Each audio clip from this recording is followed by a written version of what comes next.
Hello plant lovers, here is Rahul Rao from horticulture rejuvenation. आज मैं ficus पांडा के साथ आया हूँ। आज हम फाइकस पांडा का केयर जानेंगे और जानेंगे कुछ इंटरेस्टिंग चीज़ फाइकस पांडा के बारे में।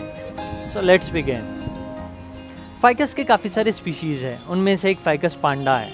फाइकस पांडा की काफ़ी सारी खासियत है, जैसे कि आप फाइकस पांडा को बॉन्साई में क्रिएट कर सकते हैं। Ficus panda as a hedge use होता है। अगर आपको ग्रीनरी चाहिए आपके अराउंड, तो आप फाइकस पांडा बिल्कुल लगा सकते हैं। एफर्टलेस ग्रीन देते हैं ये। अब इस प्लांट को लगाएंगे तो ये काफ़ी जल्दी ग्रो होते हैं, काफ़ी पेस में ग्रो होते हैं। आपको बहुत जल्दी ग्रोथ दिखेगा इस प्लांट का, तो आप 3-4 साल में काफ़ी कुछ क्रिएट कर सकते हैं इस प्लांट के साथ। आप इसका ट्रंक साइज़ देख सकते हैं कि कितना बढ़ गया है। ये करीब 3 साढ़े 3 साल पुराना तो एटलीस्ट है प्लांट, और ये काफ़ी पेस में बढ़ा है। छोटा सा लाया था मैंने और काफ़ी स्पीड में बढ़ा है। और एक और एक प्लांट ये है जो मैंने इसी का प्लांट प्रोपगेट करके बड़ा किया हुआ है, तो इसको प्रोपगेशन से बड़ा किया हुआ है, इसी प्लांट का पार्ट है ये। तो इसी के साथ हम आज इसकी केयर जानेंगे। पहले चालू करता हूँ मैं सनलाइट के साथ। फाइकस पांडा की सनलाइट पे आए तो एक चीज़ है कि ये प्लांट डायरेक्ट सनलाइट में रह सकते हैं, कोई दिक्कत नहीं करता है। 5-6 आवर्स ऑफ डायरेक्ट सनलाइट आप इसे दे सकते हैं।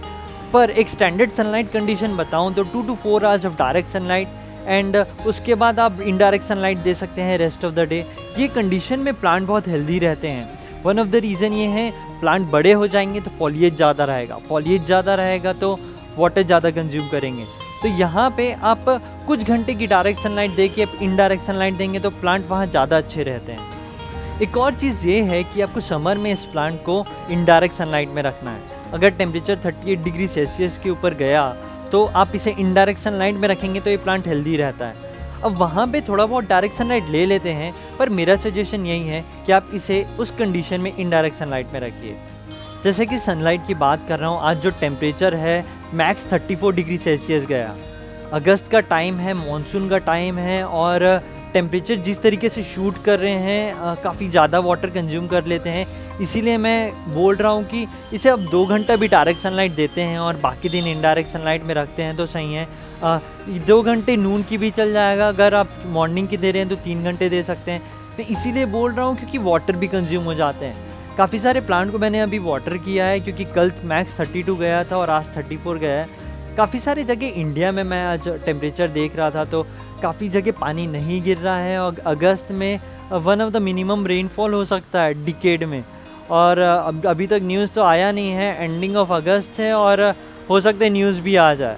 तो पानी गिर नहीं रहा है 15-20 दिन से, मतलब आधे घंटा बीच में पानी गिरा था, उसके बाद स्टॉल हो गया है रेन एकदम। तो एक कंसर्न वाला चीज़ भी है, क्योंकि पानी इम्पॉर्टेंट रहते हैं। आप एग्रीकल्चर पर्पस में देखो, या जैसे कि हम प्लांट ग्रो कर रहे हैं तो हमें भी लगता है कि पानी गिरे, मानसून का टाइम है, प्लांट्स को पानी मिले, सो दे विल फील हैप्पी। तो ऐसा हो नहीं रहा है, थोड़ा कंसर्निंग पार्ट है। एक और चीज़ ये है कि मैं काफ़ी जगह की आज टेम्परेचर देख रहा था। पुणे और बेंगलोर का टेम्परेचर जैसे मैं देख रहा था तो मैक्स वहाँ अभी जा रहा है 28 डिग्री सेल्सियस और मिनिमम था 20-21 डिग्री सेल्सियस। तो मैक्स वहाँ ज़्यादा टेम्परेचर जा नहीं रहे हैं। तो ऐसे कंडीशन में आप ज़्यादा इसे सनलाइट भी दे देते हैं, अगर आप पुणे में या फिर बेंगलोर में हैं तो चल जाता है। जैसे कि हम रायपुर में हैं तो काफ़ी दिन से 33 मैक्स तो जा ही रहा है। दिल्ली में है, दिल्ली में भी 33 मैक्स जा रहा है, और मिनिमम की बात करें तो 23-24 रह रहा है। आज तो 25 डिग्री सेल्सियस है। तो टेम्परेचर फ्रेम भी एक मैटर करता है। ये ऑटम टाइप एक्ट कर रहा है इस बार का मॉनसून, तो यहाँ पे आपको ध्यान देना है। अगर आप सनलाइट दे रहे हैं तो टेम्परेचर को देख के आप प्लांट को थोड़ा शेड में शिफ्ट कर लीजिए या फिर इनडायरेक्ट सनलाइट में शिफ्ट कर लीजिए। ये केयर लगती है जब प्लांट पॉट में रहता है। तो यहाँ पे आप समझ गए ये चीज़, तो आप बाकी सारे प्लांट्स में भी अप्लाई कर सकते हैं। जैसे कि हम इस प्लांट को ग्रो करने की बात कर रहे हैं तो मैं बोलूँगा एक स्ट्रेट फॉरवर्ड वे में कि 10 to 14 इंचेस ऑफ पॉट लीजिए, मिनिमम 10 इंच लीजिए ही, क्योंकि जैसे मैं बोल रहा हूँ कि ये प्लांट बहुत पेस में बढ़ते हैं और आपको 1-2 साल में अच्छा खासा ग्रोथ दिख जाएगा। तो यहाँ पे आपको एक अच्छा खासा पॉट लेना है। एक और चीज़ ये है कि जैसे कि ये पेस में बढ़ेंगे, रूट्स भी एक्सपैंड होते हैं। तो इस प्लांट को तो एक बार रिपोर्टिंग हो चुकी है, करीब ये 14 इंचेस ऑफ पॉट में लगा होगा, और ये पॉट उतना बड़ा नहीं है, पर जैसे कि ये पॉट थोड़ा ब्रॉड है तो एक वे में ये भी अच्छा खासा सॉइल कंटेन करता है। ये प्लांट एक बार रिपोर्ट हो चुका है। तो बहुत ज़्यादा रिपोर्टिंग की ज़रूरत नहीं पड़ती है अगर आप अच्छे खासे पॉट में लगाएं तो पॉट आप समझे होंगे। उसके बाद मैं आऊँगा इसके वाटरिंग पे। ये प्लांट थोड़ा ड्राई स्टेट पसंद करता है, तो एक स्ट्रेट फॉरवर्ड वे में बोलूँ तो 1 इंच चेक करके इसे पानी देना है। समर में आपको इस प्लांट को जैसे ½ इंच ड्राई हो रहा है वहाँ पानी दे देना है। समर में थोड़ा ध्यान रखना है क्योंकि समर में वाटर कंज्यूम हो जाते हैं और आपको ये अच्छे खासे ग्रो होते हुए भी दिखेंगे। वैसे तो ये साल भर ग्रो होते हुए दिखेंगे एक्सेप्ट विंटर्स। जब टेम्परेचर 16 to 17 डिग्री सेल्सियस के नीचे जाएगा तो ये जाएंगे डॉर्मेंसी में, तो वहाँ पे आपको ध्यान रखना है, थोड़ा ज़्यादा ड्राई छोड़ना है। अगर आपको डाउट हो रहा है कि कभी कभार ऐसा होता है कि आप 1 इंच चेक किए फिर भी थोड़ा बहुत मॉइस्चर रहता है, आपको समझ नहीं आता कि यार पानी डाले या ना डालें, तो वहाँ पे आप स्किप कर सकते हैं। एक और चीज़ ये है इस प्लांट के बारे में कि थोड़ा ऊपर नीचे होता है वाटर तो चलता है। ये सब क्वालिटी है किसी प्लांट की, तो हम बोलते हैं कि ईजी ग्रोइंग है और ईजी गोइंग है।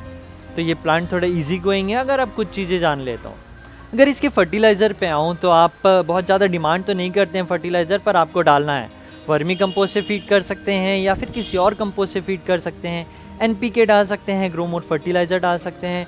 और मेरा एक फर्टिलाइज़र का वीडियो देख सकते हैं, कुछ दिन पहले ही मैंने पब्लिश किया था डिटेल्ड वे में। अगर आपको समझना है फर्टिलाइज़र के बारे में तो आप वीडियो देख सकते हैं। उसके बाद मैं इसके प्रोपगेशन में आऊँगा। प्रोपगेशन ईजी प्रोपगेशन है इस प्लांट का, आप स्प्रिंग पे कर लें या मानसून पे कर लें। जब भी आपको लीफ शूट होते हुए दिखे नया तब आप प्रोपगेट कर सकते हैं। और इसी प्लांट का मैंने एक प्रोपगेशन वीडियो शेयर किया है कुछ दिन पहले, तो आप वीडियो देख लीजिए, आपको डिटेल्ड वे में समझ में आएगा कि प्रोपगेशन कैसे करना है। सेमी रिप कटिंग का प्रोपगेशन मेथड मैंने यूज़ किया हुआ है, इसी प्लांट का है, फाइकस पांडा का है, तो आप वो ज़रूर देखिए, आपको प्रोपगेशन ज़्यादा अच्छे से समझ आएगी। प्रोपगेशन के बाद मैं आऊँगा इसके बग्स में। बग्स बहुत ज़्यादा तो दिखते नहीं हैं, पर अगर आपको मिले बग दिखा या फिर आपको लीफ स्पॉट जैसे फंगी अटैक दिखे तो आप इंसेक्टिसाइड प्लस फंगीसाइड मिला के आप स्प्रे कर सकते हैं, या फिर आप नीम ऑयल इंटरवल में स्प्रे करते रहें तो प्लांट्स प्रोटेक्टेड रहते हैं। एक और पार्ट आऊँगा इस प्लांट के बारे में जो इम्पॉर्टेंट है, वो है pruning. Pruning is one of the important part of the plant, क्योंकि ये प्लांट बहुत पेस में ग्रो होते हैं। इसको काफ़ी बार प्रून किया है मैंने, हार्ड प्रूनिंग की है कई बार। रिसेंटली इस प्लांट को मैंने हार्ड प्रूनिंग की हुई है। और एक चीज़ ये है कि आप देख रहे हैं कि काफ़ी सारे नए लीव्स हैं, तो थोड़े लाइट ग्रीन में हैं, नहीं तो फिर डार्क ग्रीन हो जाते हैं धीरे धीरे। तो इसको भी मैंने हार्ड प्रूनिंग की थी और इंस्टाग्राम में फ़ोटो भी शेयर किया था कुछ टाइम पहले। मेरे ख्याल से लास्ट ईयर किया था, तो मानसून के टाइम में किया था, सही रहता है। मैं तो बोलूँगा मानसून में आप इसे हार्ड प्रूनिंग कर लीजिए। आप स्प्रिंग पे भी कर सकते हैं।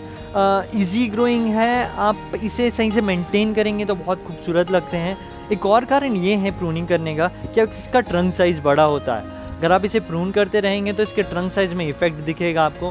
Prune and repotting is one of the important thing that अगर आप किसी प्लांट को कन्वर्ट करना चाहते हैं बॉन्साई में, तो ये 2 चीज़ इंपॉर्टेंट रहती है।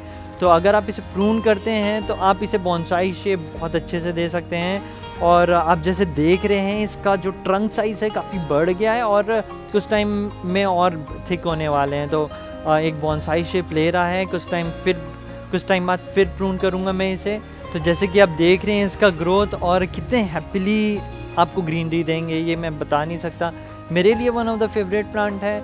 I enjoy growing and I think you will also enjoy growing अगर आप ये प्लांट लाए हैं या फिर लाएंगे तो होपफुली आपको ये वीडियो अच्छा लगा। और हॉर्टिकल्चर रिजुविनेशन का वेबसाइट मत मिस करिए, काफ़ी सारी चीज़ें आने वाले टाइम में, और आप गार्डनिंग करते रहिए। Thank you for watching, keep gardening.